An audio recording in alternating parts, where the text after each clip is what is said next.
बंजारा समाजाची काशी असलेल्या पोहरादेवी येथे आज पंतप्रधान नरेंद्र मोदी येत आहेत. खरं तर बंजारा विरासत संग्रहालयाचं ते उद्घाटन करणार आहेत. या संबंधात बोलण्यासाठी आपल्यासोबत बंजारा समाजाचे नेते आणि माजी खासदार हरिभाऊ राठोड आहेत. भाऊ, काय म्हणाला? आजचा दिवस हा सोनेरी आहे, काय भावना आहे? अगदी सोन्याचा दिवस आहे. 25 वर्षापूर्वी मी स्वप्न बघितलं होतं या ठिकाणी की या ठिकाणी हा जो आमचा बंजारा समाजाचं काशी आहे त्या काशीमध्ये विकास झाला पाहिजे आणि तो विकास असा झाला पाहिजे, दैदिप्यमान विकास झाला पाहिजे. आणि त्यावेळेस मी इथला जो 12.5 एकरचा सातबारा होता तो मी स्वतः आणून मान्य आपले संजय भाऊ राठोडच्या हाती दिला होता. आज स्वप्न मी बघितलं पण त्यांनी पूर्ण केलं की खरं म्हणजे कळस लावण्याचं काम त्यांनी केलेलं आहे. पाया मी रोवलेला होता आणि त्या या पोहरादेवीला तीर्थक्षेत्राचा दर्जाही नव्हता. तो दर्जा मान्य गोपीनाथजी मुंडे यांच्या माध्यमातून ते उपमुख्यमंत्री असताना मी मिळवून दिला. आणि मान्य आपले परमपूज्य संत रामरावजी महाराज यांना देशभर सगळे म्हणजे राष्ट्रपती पंतप्रधान यांना वारंवार मिळून त्यांना भेटी घालून जे समाजाची मागणी आहे, खरं म्हणजे आज अपेक्षा आहे की मान्य मोदीजी साहेब यांनी आज समाजाच्या मागण्या मंजूर कराव्या. जे आरक्षणाची मागणी आहे, जे सब कॅटेगरीशनची मागणी आहे, ओबीसी सब कॅटेगरीशन, जे त्यांच्याच माध्यमातून खरं म्हणजे रोहिणी आयोग त्यांनीच आणलेला आहे. तो रोहिणी आयोग जर त्यांनी आणला तर महाराष्ट्रातल्या मराठा समाजाचंही आरक्षणाचा प्रश्न सुटू शकतो, धनगरांचा आरक्षणाचा प्रश्न सुटू शकतो आणि बंजारा समाजाचंही आरक्षण सुटू शकतो. आणि अनेक आरक्षणाचे प्रश्न या महाराष्ट्रामध्ये बढतीमधील आरक्षण थांबलेलं आहे, क्रिमी लेअरमधून हटवायचं आहे. या ठिकाणी मोठ्या प्रमाणात घुसखोरी होत आहे. या ठिकाणी राजपूत भामटा म्हणा किंवा अनेक नामशूद्रचा फायदा घेऊन आरक्षणाचा लाभ घेत आहेत. ह्या सगळे प्रश्न आज खरं म्हणजे जरी रोहिणी आयोग जरी स्वीकारलं आणि त्याची घोषणा जरी केली तर आम्ही धन्य झालो असं समजू.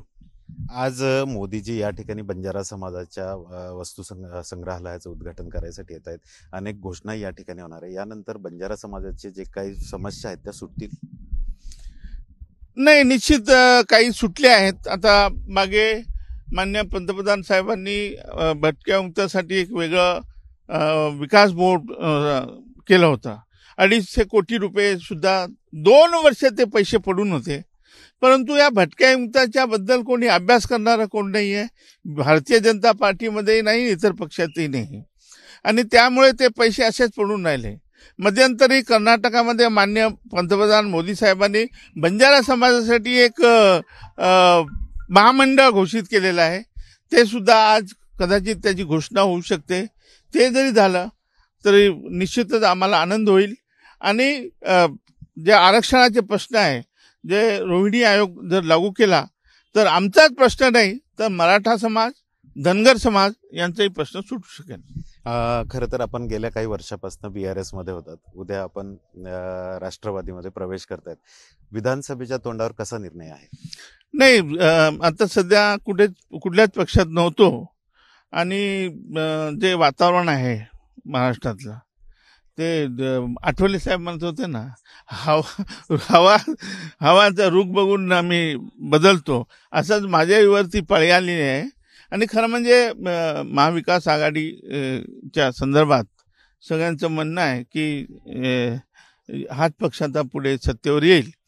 आणि त्या दृष्टीने आणि दुसरं जे आम्ही जे 22 लाख मेंबरशिप केली होती आणि आम्ही खरं म्हणजे अबकी बार किसान सरकार म्हणजे शेतकऱ्यांच्या बद्दल त्यांच्या ज्या योजना होत्या KCR साहेबांच्या, त्याला आकर्षित होऊन आम्ही तिकडे गेलो होतो. आता त्याच योजना आम्ही मान्य शरद पवारला सांगणार आहोत की त्यांच्या सगळ्या योजना तुम्ही कार्यान्वित करण्यासाठी तुमच्या मॅनिफेस्टोमध्ये घ्या.